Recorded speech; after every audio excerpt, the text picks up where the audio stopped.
Namaste. There were a couple of questions. Can we know previous lives and is there life after death? Very good questions, very common questions. Anyone who hears about these esoteric, mystical topics, reincarnation, rebirth, surviving death, are naturally curious about these things. And there are those who say, why be curious? These are theoretical or irrelevant questions. Focus on this life. But at the end of the day, it is true that the truth is bigger than this narrow time between birth and death. The answer to those deep questions about who am I unavoidably transcends this particular window available to this particular personality, this character. So you can't escape that, the fact that the story doesn't start with birth and doesn't end with death, as many people believe. Why does it start then? Why are people born in different times, different places, different circumstances?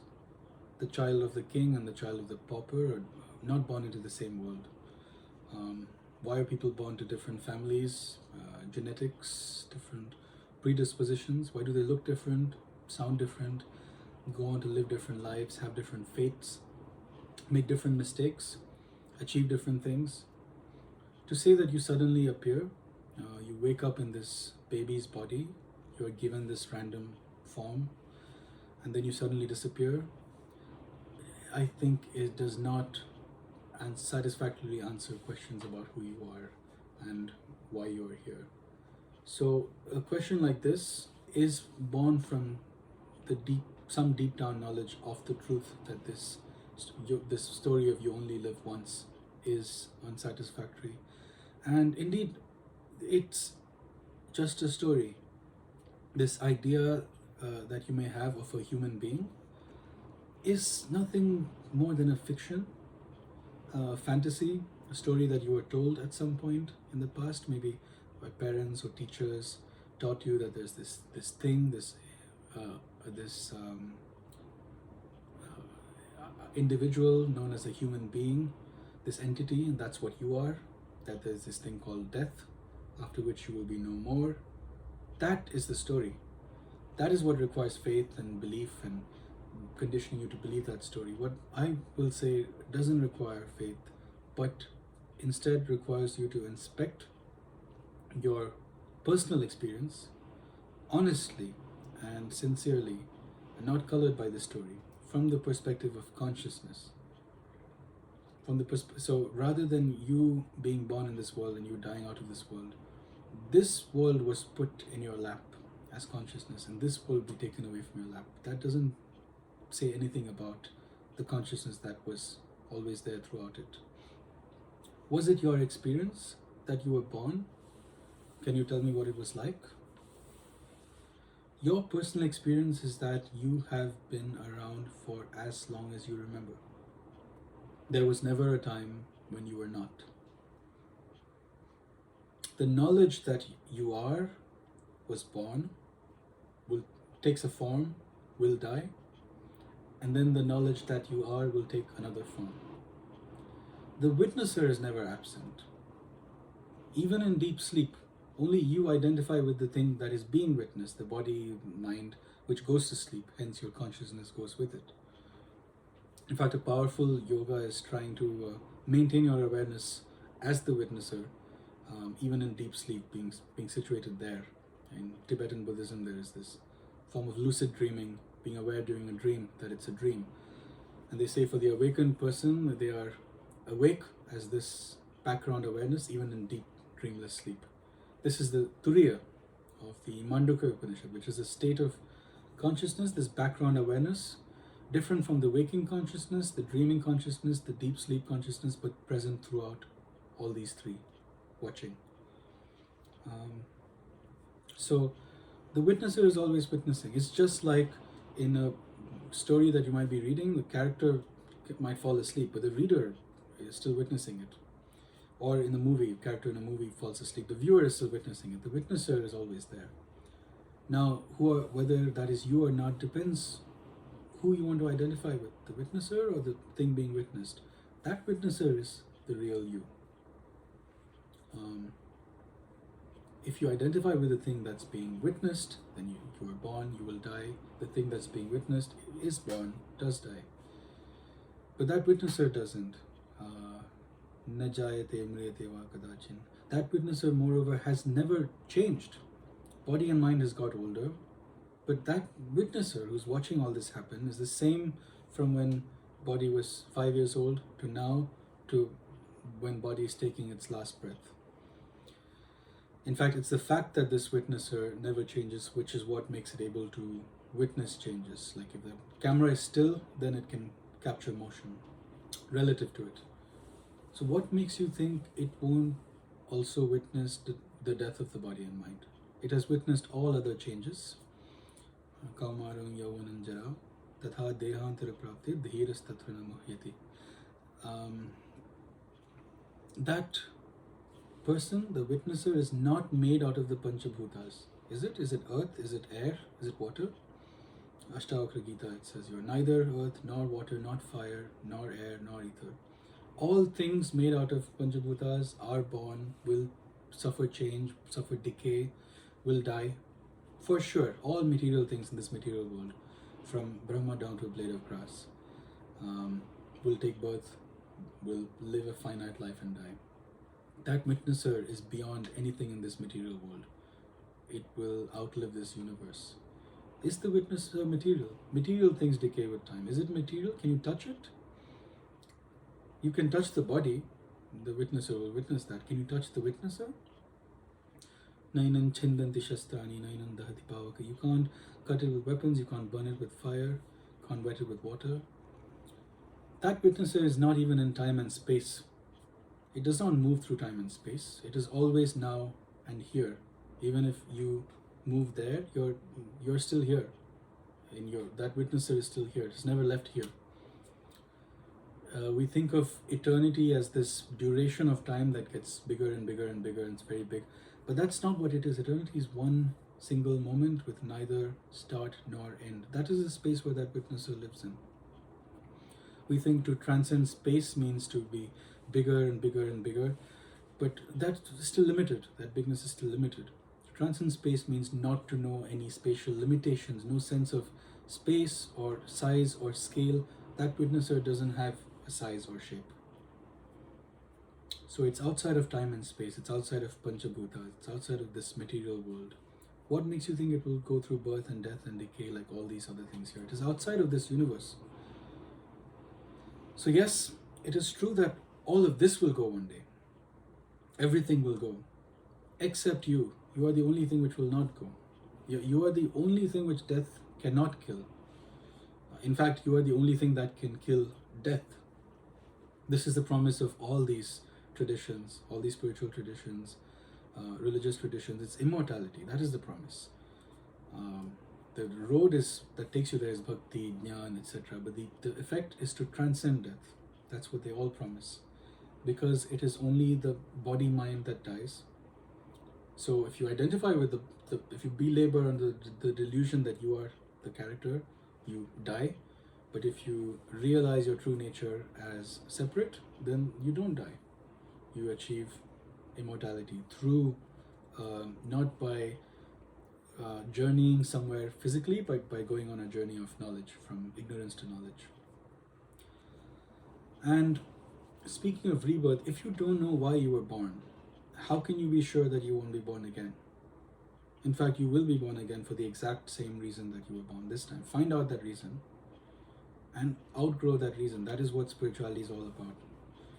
Until then, don't worry, you will come back whether you like it or not. To achieve no life after death is the great boon. Until then, you have not graduated to that stage yet. When you go to sleep, are you afraid of not coming back? On its own, you come back without any effort on your part. You wake up again in this world. Same way, when you die, on its own, you will wake up again in the material world. You don't need to know how or why or do it consciously. You will be put here.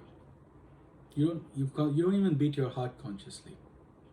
So you will be placed here again and again. So to answer your question, yes, there was never a time when you did not exist, and never a time when you will not exist.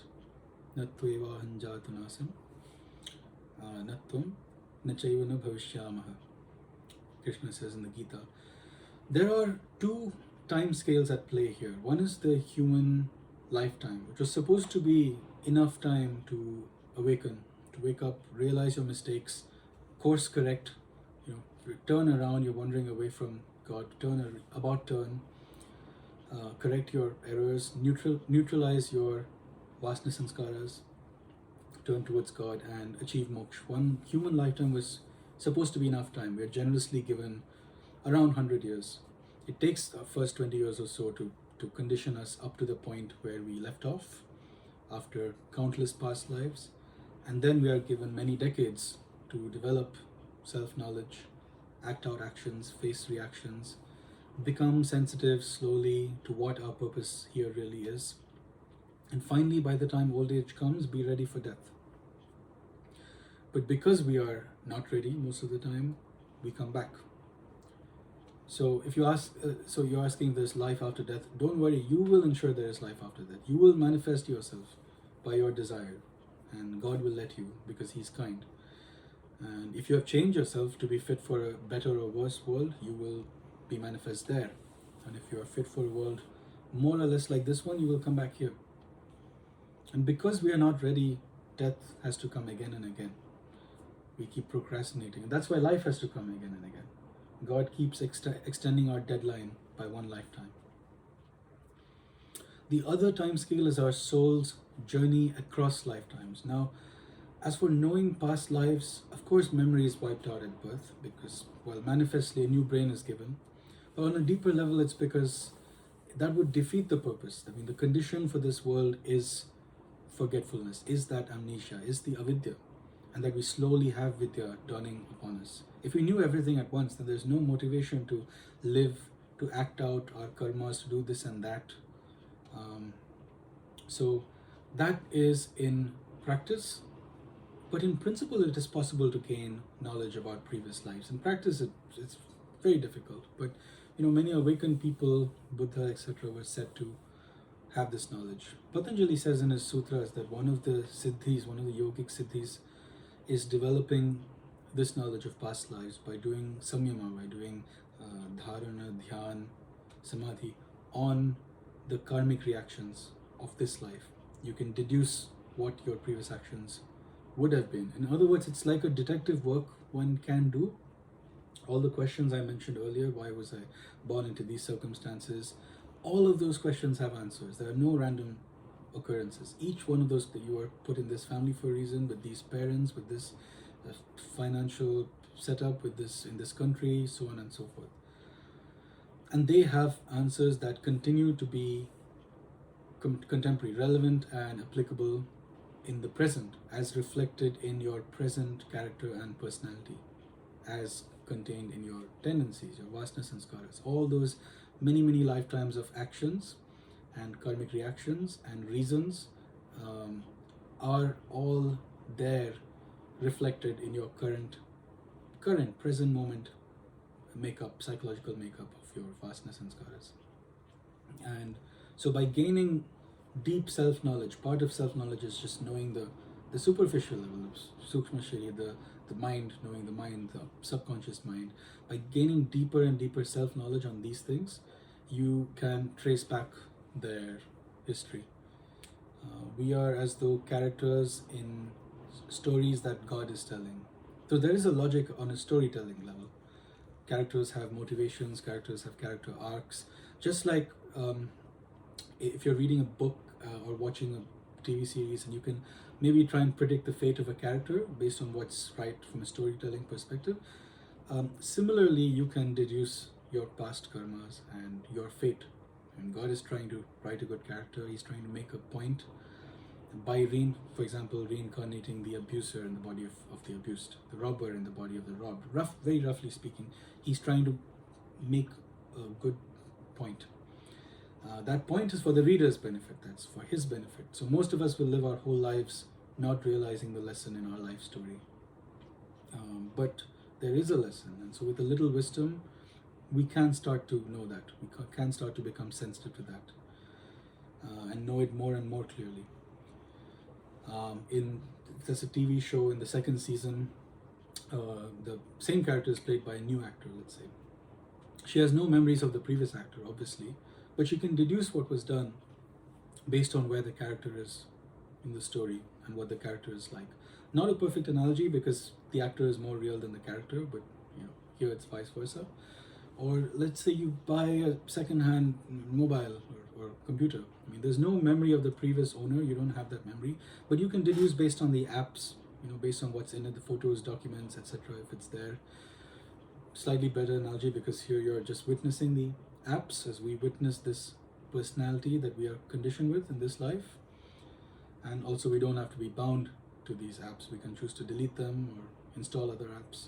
So every single action and every single past life has an imprint on our being at some level, in some way, in our current life story. On a practical level, though, on a pragmatic, this is in principle. On a practical level, Gahana Karmano Gatihi, Krishna says. It's way too complex and intricate, the calculus of karma. So I wouldn't advise spending too much time trying to figure out past lives.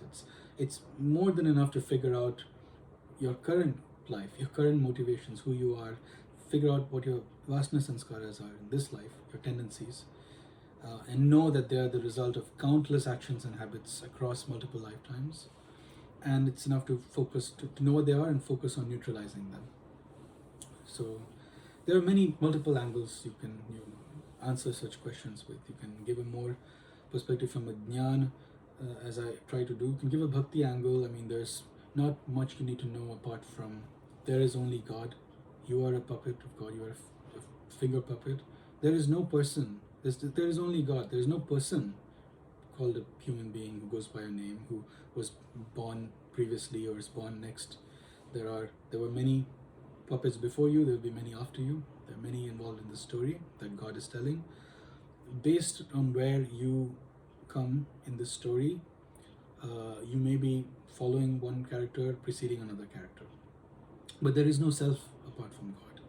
There is only the thumb of God and the finger of God and the left hand of God and the right hand of God. The leaf in the tree asks if it had past lives. Well, many leaves came before her, many leaves will come after. Ultimately, only the tree exists and is telling one big story using the leaves, using the parts of it. The leaf who realizes that it is just tree and dies as a leaf, that is the identifying as a leaf, that is what dies, leaves only tree behind, and is immediately liberated from all the past life reactions, because they ultimately exist only on a relative level, so long as you hold on to this fictional sense of identity apart from God, so long as one has not attained realization. When one is attained, one sheds any vessel for the vasana sanskaras to travel in. We take upon our past life reactions by identifying with this vessel. We take it upon ourselves. It comes with the vessel. So there's many ways to approach this, but the understanding is that one can get lost in a lot of intellectualizing. Know that there is a reason you are the way you are.